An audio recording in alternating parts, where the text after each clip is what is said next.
Alright, this is a motherload run. This is a little bit older, so we'll see exactly how I run this. But it should be basically the same route I normally run. So a lot of people pull all these packs at once, especially when we have some pugs in the group here, like we've got 2 this run. I'm not pulling all 4 at once. I'm pulling 3 bombs and then 3 bombs. That just makes controlling the kicks a lot easier. As soon as these bombs go down, I'm going to move over into the other bombs, you'll see. The bombs are pretty much dead, so I go and pick these up.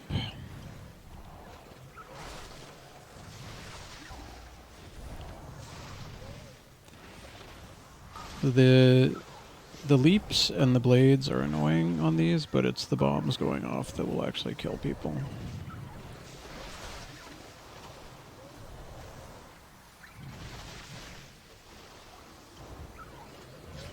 Oh yeah, gotta speed this up again.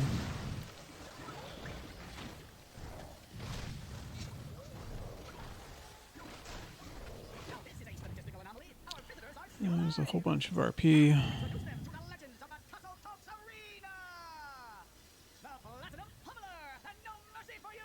This boss is super straightforward. Basically all you do as a tank is defensive when you get the circle on you, and then drag him under a hammer when he gets platinum plating. Otherwise you're just chilling.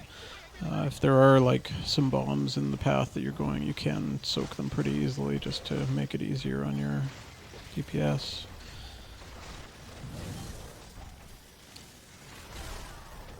Like, I should soak these 2 in front of me, probably. Oh, no, I didn't. I wasn't very nice to Adept this time, I guess.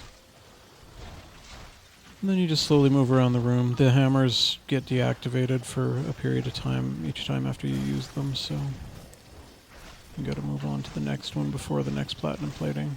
See, I was kind of far away on that one, but it worked out in the end.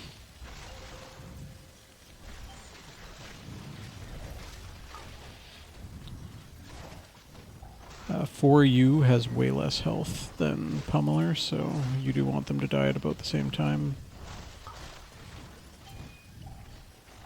Yeah, look how far away I was on that one. I should have been far closer to this hammer before that happened. But it's not the end of the world.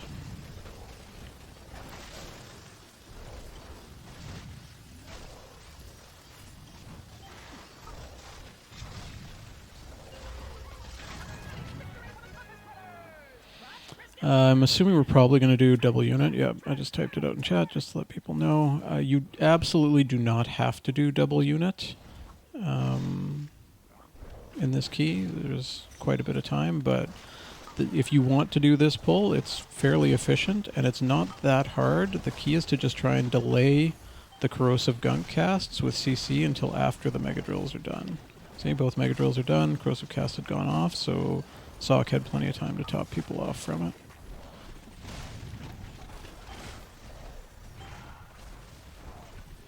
Then we're going to grab these gunks. This is kind of a recovery pull. You can try to run past with the gunks with you, but you will often accidentally get this unit if you do that, so I would just sit here and kill these. You can also kill this unit if you want, but it's, I don't know, you don't need to, so why bother? I'm probably going to do the dogs with this gunk. I would not recommend doing dogs with this gunk in a pug, but if you do, just wait until after the gunk gets cast to pull them in so that your healer can remove the heal absorb before the dots start going out.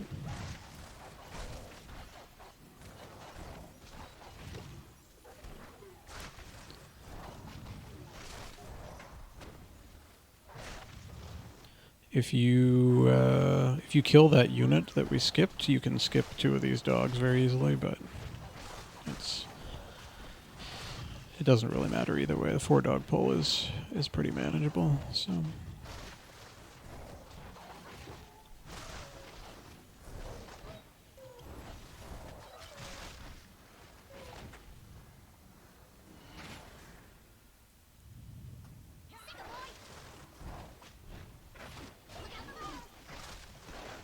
This boss is pretty boring. Just kite him around. make sure you're defensive when you have the dot on you. The first dot happens right after venting flames, and then the second dot happens right after this dash. You generally want to position him so that people are hiding on the non-old box side, if that makes sense. Like, because if you're positioned on the same side as the old box that's blowing up, when it blows up, it can knock people into the line of sight of the venting flames.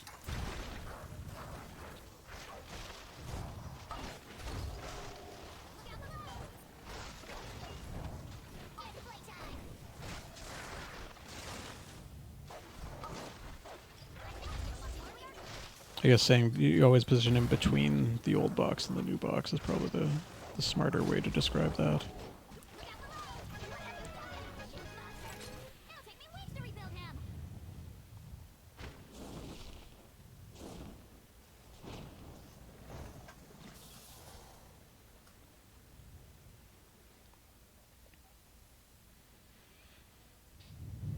Warning, excessive levels of flesh detected. Attention, citizens, please remain in your domiciles. You kill the alarm bot. If you stand back there, you'll see how those kind of all came together. It does make that pull a little bit easier, but it's usually pretty hard to keep people to standing back. So you can also just run up. Just make sure you grab the guard dogs with a higher priority than the tinkers, because the tinkers are just going to random cast their bolts anyways, whereas the guard dogs will melee people to death. Let us see how you fare against something more advanced.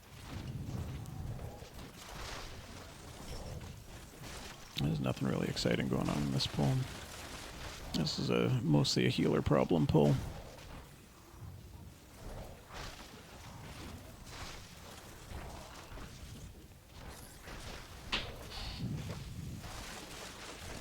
So, you possess some modicum of skill. It will prove insufficient against my newest prototype.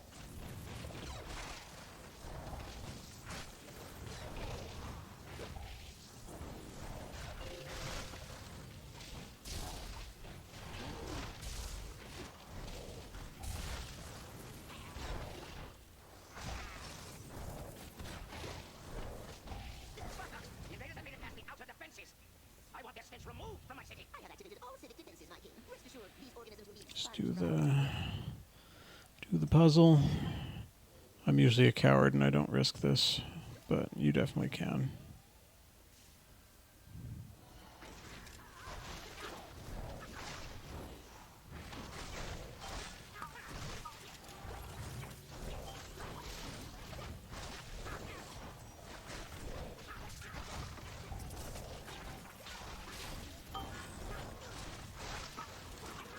Oh, our druid released. I remember this now, yeah.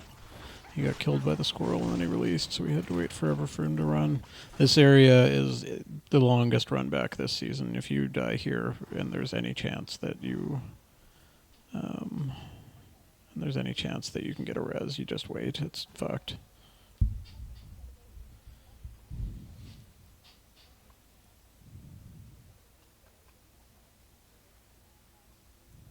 Warning, excessive levels of flesh detected. Warning.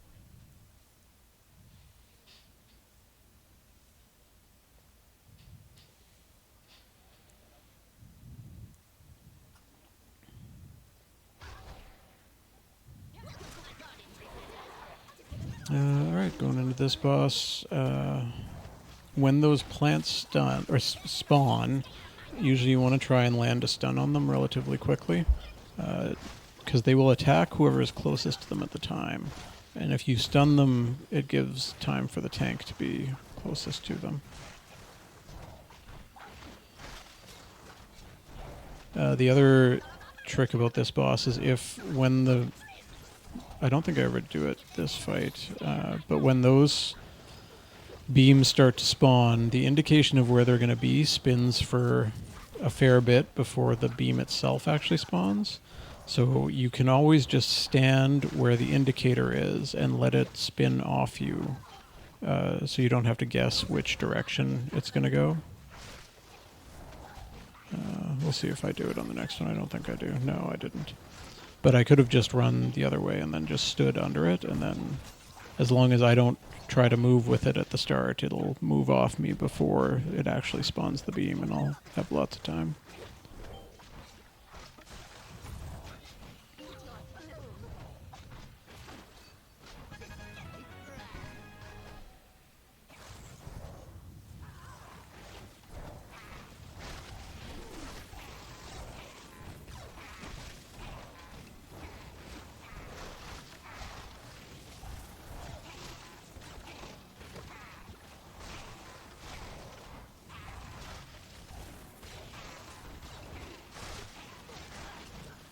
And get the taxi spawned.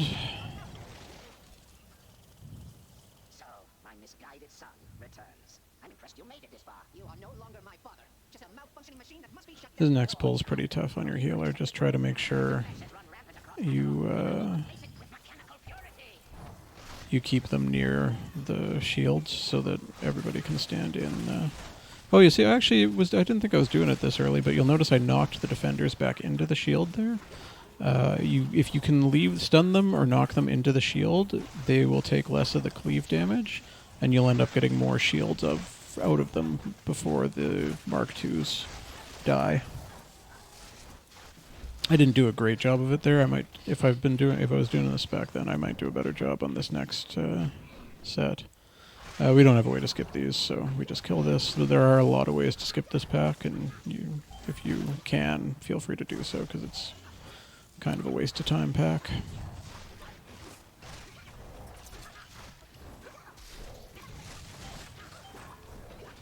I've tried pulling the next 3-pack into this pack before, but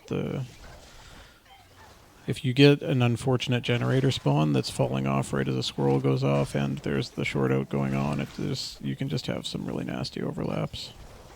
Oh, so see here I do it perfectly with the defender. The defender's got the shield buff, while the Mark IIs don't, so he sticks around longer, and we get an extra shield out of him before the Mark IIs die. Well, I guess we kill it fast enough because it's a low enough key, but we would have gotten an extra shield out of him.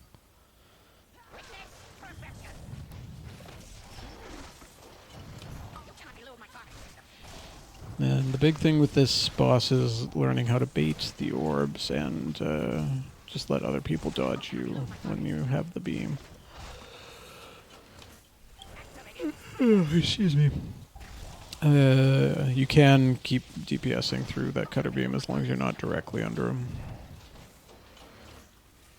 I'm not doing a great job baiting the orbs on this phase, but I think I do a better job next phase.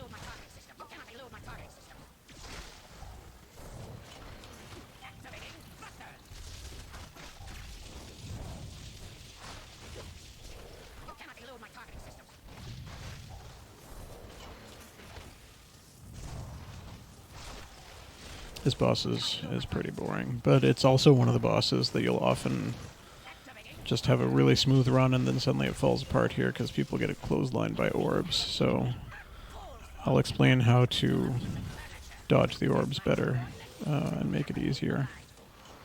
Yeah, so you'll see I stand kind of near this arc and then I move forward to dodge and then I back up right near the arc because the orbs are going to go towards people. So if you always back out a little bit, you can always dodge towards the edge and there won't be orbs coming to clothesline you all over the place.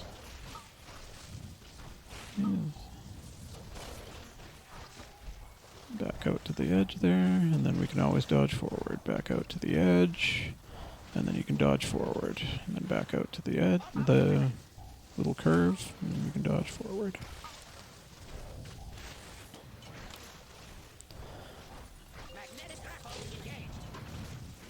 Because the place you'll lose people in this fight is people getting clotheslined with orbs from behind that they didn't see coming. So controlling where they are is the most important part of this fight.